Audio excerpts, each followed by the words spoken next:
Vasanth TV ரசிகர்கள் வணக்கம். இன்னைக்கு நம்மளுடைய தெரிந்து கொள்ளும் நிகழ்ச்சியில தெரியாத பல விஷயங்கள் தான் தெரிஞ்சுக்க போறோம். தூங்கும்போது எல்லாருக்குமே கனவு வரும், கரெக்டா? ஆனா அந்த கனவு காலைல இருந்துச்சதும் ஞாபகம் இருக்கா? இருக்கிறது இல்ல. அதனாலேயே இந்த கனவு நம்ம கண்டாலும் அது வேஸ்ட் தான்ப்பா அப்படின்ற நிலைமைக்கு வந்துட்டோம். ஏதோ ஒரு சிலது மட்டும் நமக்கு எக்ஸ்பீரியன்ஸா கொடுத்துருந்துச்சுன்னா அந்த கனவுகள் நம்மளுடைய ஞாபகத்துல நிலைச்சு நிற்கும் அப்படின்றதுதான் உண்மை. இப்படி இருக்கும்போது கெட்ட கனவு, நல்ல கனவு இது ரெண்டையுமே பிரிப்போம். இந்த கெட்ட கனவெல்லாம் நிறைய பேருக்கு லெஃப்ட் சைடா படுத்து தூங்கும் போது தான் வருது அப்படின்ற மாதிரி ரீசெண்ட் ரிசர்ச்ல கண்டுபிடிச்சிருக்காங்க. லெஃப்ட் சைட்ல தூங்கும் போது கெட்ட கனவுனா அப்ப ரைட் சைட்ல தூங்கும்போது நல்ல கனவெல்லாம் வருதான். என்னன்னா நம்ம லெஃப்ட் சைட்ல தூங்கும்போது அன்சேஃபா நம்மளுடைய பாடி ஃபீல் பண்ணுது, நம்மளுடைய பிரெயினும் அதே சிக்னலை தான் நம்ம பாடிக்கு பாஸ் பண்ணுது அப்படின்னு சொல்றாங்க. ரைட் சைடா தூங்கும்போது ரொம்ப சேஃப் அண்ட் செக்யூர்டா ஃபீல் ஆகுதான். அதனாலேயே நிறைய பேர் ரைட் சைடை மட்டுமே ப்ரிஃபர் பண்றாங்க. அது ஒரு சில பேருக்கு தெரிஞ்சிருக்கும், ஒரு சில பேருக்கு தெரிஞ்சிருக்காது.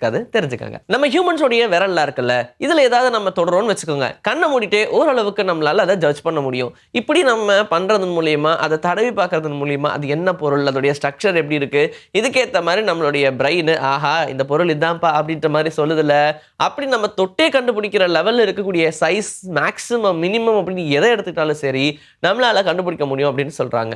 இப்போ உதாரணத்துக்கு 13 நானோமீட்டர்ஸ் வரைக்கும் நம்மளுடைய விரலால டச் பண்ணி அது என்ன பொருள்ன்றதை கண்டுபிடிக்க முடியுமா? இப்படி உங்களுக்கு ஒரு வேலை புரியலன்னா நம்மளுடைய பூமி சைஸுக்கு நம்மளுடைய ஃபிங்கர் இருக்குன்னு வச்சுக்கோங்க. நீங்க தொட்டு பார்த்தே வீடு எது, மரம் எது, கார் எது அப்படின்றத கண்டுபிடிக்க முடியுமா? அந்த அளவுக்கு நம்மளுடைய பிரெயின் சிக்னல்ஸை ரொம்ப ஃபாஸ்ட்டாகவே ப்ரொடியூஸ் பண்ணுது. எல்லா சிக்னல்ஸுமே ஞாபகம் வச்சுக்குது.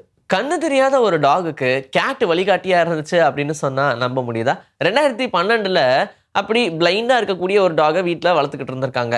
அதுக்கு எதுவுமே தெரியாது, அது பாட்டுக்கு நடக்கும், எங்கேயாவது போய் முட்டிக்கும், இந்த மாதிரியே தான் இருந்துச்சு. இதனாலேயே வெளியே எங்கேயும் கூட்டிட்டு போகாமல் வீட்டுக்குள்ளேயே வச்சிருந்தாங்க.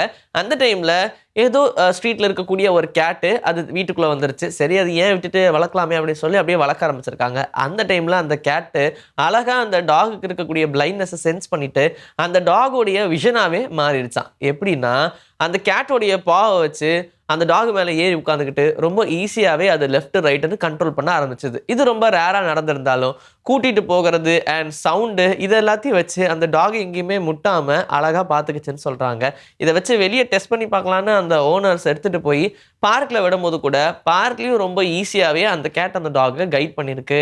அதனால் கேட்டை விட டாக் இன்டெலிஜென்ட் அப்படின்ற மாதிரி நம்ம ஒத்துக்கணும். புர்ஜ் கலிஃபாவாக இருக்கட்டும், ஈஃபில் டவராக இருக்கட்டும், எந்த உச்சியில் வேணாலும் போய் அந்த எறும்பை தூக்கி போடுங்களேன், அந்த எறும்பு ஃப்ளோட் ஆகி அப்படியே மெதுவாக இறங்குமே தவிர்த்து இறக்கிறதுக்கான சான்ஸே கிடையாது அப்படின்னு சொல்கிறாங்க.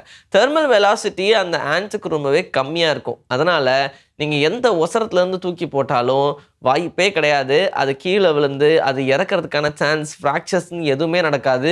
ரொம்ப அழகாக ஃப்ளோட் ஆகி ஜாலியாக வந்து இறங்கிடும். ஈவன் பூனைக்குமே அது இருக்குது, பட் ரொம்ப ஒசரத்துலேருந்துலாம் போட்டால் பூனையால் சஸ்டெயின் பண்ண முடியாது. ஆனால் எறும்பு அப்படி கிடையாது.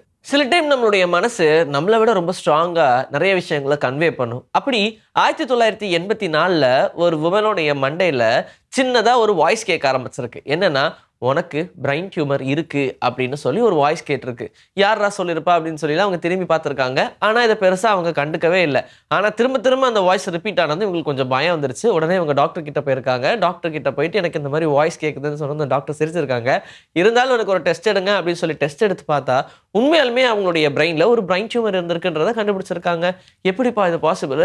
ஒரு சில பேருக்கு இந்த மாதிரியான இண்டிகேஷன்ஸ் நடக்கும், மறைமுகமாக நமக்கு கூட நடந்திருக்கும். ஆனால் நம்ம தான் அதை கண்டுக்க மாட்டேங்கிறோம். இப்போதானே ரெஃப்ரிஜிரேட்டர்லாம் கண்டுபிடிச்சாங்க. பால் கெட்டு போகாமல் இருக்கணும்னா நம்ம கொண்டு போய் ரெஃப்ரிஜிரேட்டரில் வச்சிருவோம். ஃப்ரிட்ஜில் வச்சா பால் கெட்டு போகாது. அதுவும் ஒரு 2-3 நாளைக்குன்னு வச்சுக்கோங்க. அதுவும் காய்ச்சாத பால், காய்ச்சின பால், தயிர், இப்படி நிறைய வெரைட்டிஸ் இருக்குது. ஆனால் இந்த ரெஃப்ரிஜிரேட்டரில் வைக்கக்கூடிய இந்த பால்லாம் ரெஃப்ரிஜிரேட்டர் கண்டுபிடிக்கும் போது கண்டுபிடிச்சிருக்கலாம், ரைட்டு. ஆனால் இந்த ரெஃப்ரிஜிரேட்டர்லாம் கண்டுபிடிக்கிறதுக்கு முன்னாடி இந்த பால்லாம் கெட்டு போகாமல் இருக்க என்ன பண்ணியிருப்பாங்க? நிறைய பேர் பானையில் ஊற்றி வச்சு தண்ணி அடியில் வச்சுருப்பாங்க. இதனால் அது கொஞ்சம் குளுமையாக இருக்கும் அப்படின்னு சொல்லுவாங்க. ஆனால் ரஷ்யன்ஸ்லாம் என்ன பண்ணியிருக்காங்க தெரியுமா?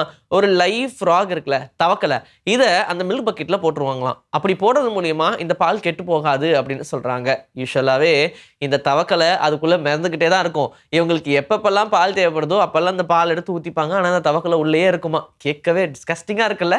இன்னைக்கு நம்மளுடைய தெரிந்து கொள்வோம் நிகழ்ச்சியில தெரியாத பல விஷயங்களை தெரிஞ்சுக்கிட்டோம். இதே மாதிரி சூப்பரான கண்டென்ட்டோட உங்களை நான் வந்து சந்திக்கிறேன். Bye from Vijay Sri. Take care.